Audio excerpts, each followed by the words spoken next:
সুপ্রিয় দর্শক, এই মুহূর্তে আমি আছি নারায়ণগঞ্জ জেলার সোনারগাঁও উপজেলার বেরাবো এলাকায়। আজ আমি আপনাদের দেখাবো বাংলার রাজমণি পিরামিড গড়ে উঠেছে নারায়ণগঞ্জের সোনারগাঁয়ে বেরাবো এলাকায়। নির্মিত একটি স্থাপনা যা মিশরের পিরামিডের নকশা থেকে অনুপ্রাণিত।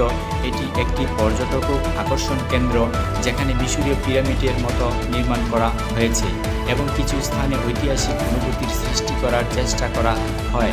এটা সাধারণভাবে বাংলাদেশের একটি রিপ্লিকা পিরামিড হিসেবে পরিচিত এবং স্থাপনার কাছে রয়েছে বাংলার তাজমহল নামে একটি পরিচিত নির্মাণ স্থান, যা আগ্রার তাজমহলের আদলে বানানো একটি ঐতিহাসিক ও পর্যটক প্রতিষ্ঠিত এলাকা, যা অতীতের বাংলার প্রাচীন রাজধানী ও বাণিজ্য কেন্দ্র ছিল। এখানকার অনেক স্থাপনা, পুরাতান্ত্রিক নিদর্শন এবং পর্যটক কেন্দ্রের কারণেই এটি জনপ্রিয় ভ্রমণস্থল।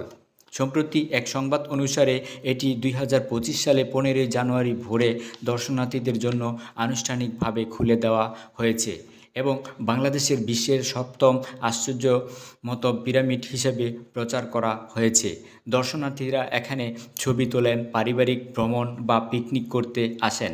তবে এই পিরামিড বাস্তব প্রাচীন পিরামিড নয়, এটি আধুনিক সময়ে নির্মিত একটি পর্যটক আকর্ষণ স্থাপন।